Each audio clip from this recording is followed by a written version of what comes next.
Hello बच्चों, let's read the question. A solid sphere of radius small r made of a soft material of bulk modulus capital K is surrounded by a liquid in a cylindrical container. A massless piston of area A floats on the surface of the liquid covering the entire cross section of the cylindrical container. When a mass m is placed on the surface of the piston to compress the liquid, the fractional decrement of the radius of the sphere is, here we have given 4 options.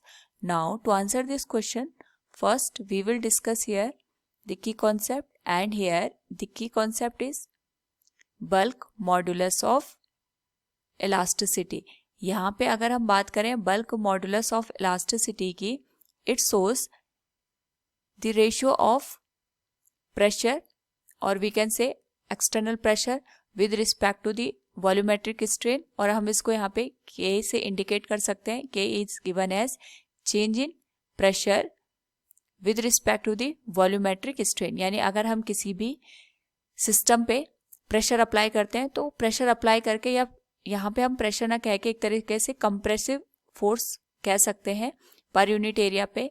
अगर हम compressive force apply करते हैं उस particular case में volume में change आता है, and the volumetric strain का जब हम इस एक्सटर्नल कंप्रेसिव फोर्स के साथ या प्रेशर के साथ रेशियो लेते हैं, इसी को हम यहाँ पे बल्क मॉडुलस ऑफ इलास्टिसिटी के नाम से जानते हैं. नाउ यहाँ पे हमारे पास एक कंटेनर दे रखा है. इस कंटेनर को हमने यहाँ पे लिक्विड से फिल कर रखा है इस तरीके से, और इसमें हमने यहाँ पे एक पिस्टन का भी यूज किया हुआ है. नाउ यहाँ पे हमारे पास एक स्फेरिकल स्ट्रक्चर गिवन है. इस स्फेरिकल स्ट्रक्चर पे हम बाहर से एक एक्सटर्नल फोर्स लगा रहे हैं, जिस वजह से इसकी जो रेडियस है इसमें चेंज आ रहा है.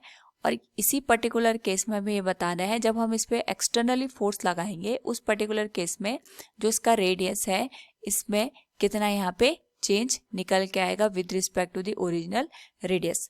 नाउ यहाँ पे अगर हम बात करें इस पर्टिकुलर केस में, क्योंकि हमने यहाँ पे लिक्विड को फुल किया है, तो इस केस में bulk modulus will be given as the ratio of compressive pressure with respect to the volumetric strain. It is given as K equals minus del into P divided by del V by V. यानी इसके volume में जितना change आए with respect to the original volume, इसको हम इस तरीके से भी लिख सकते हैं del V by V equals minus del into P divided by K. तो जो हमारे पास यहाँ पे एक्सटर्नल प्रेशर हमने अप्लाई किया है उसकी वजह से जो इसका वॉल्यूम है इसमें चेंज आया होगा. सो वी कैन से जो वॉल्यूम का जो चेंज है it will be given as, अगर हम माइनस साइन को लेफ्ट हैंड साइड शिफ्ट कर दें तो it will be minus final volume minus initial volume divided by initial volume, that is VI will be equal to change in pressure. Now यहाँ पे according to the question, when a mass m is placed on the surface of the piston, हमने यहाँ पे एक मास को place किया है जिस वजह से इस पे डाउनवर्ड डायरेक्शन में mg फोर्स एक्ट करेगा, और हम यहाँ पे इसका जो प्रेशर है इसको फोर्स डिवाइडेड बाय एरिया के टर्म में लिख सकते हैं. We can say it will be force that is m into g divided by area, और जो यहाँ पे पिस्टन का एरिया गिवन है इट इज गिवन है स्मॉल a, ये मल्टीप्लाई हो जाएगा k के साथ. तो mg बाय a हमें यहाँ पे चेंज इन प्रेशर को इंडिकेट कर रहा है. mg is the force due to the given mass and A is the cross sectional area of the piston.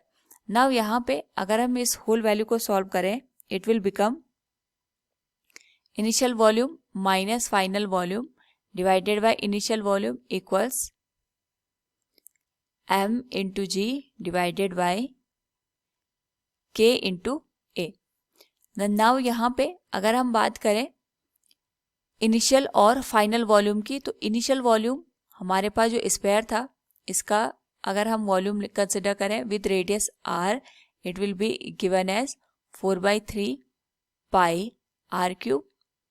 Now यहाँ पे अगर हम बात करें फाइनल वॉल्यूम की, तो जो फाइनल वॉल्यूम है it will be given as 4/3 pi into, क्योंकि इसकी जो यहाँ पे रेडियस है, इसमें कुछ ना कुछ रिडक्शन होगा। ये हमारे पास स्पेरिकल बॉडी थी, इसका रेडियस हमारे पास r के बराबर है। हमने इस पे एक्सटर्नली कंप्रेसिव फोर्स लगाया, जिस वजह से इसकी जो रेडियस है इसमें कुछ ना कुछ डिक्रीमेंट होगा।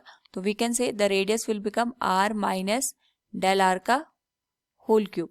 नाउ यहाँ पे अगर हम वैल्यू पुट कर दें in the given expression, it will be 4/3 pi into r cube minus 4/3 pi into r minus del r का whole cube divided by initial volume that is 4/3 pi r cube will become m into g divided by k into a।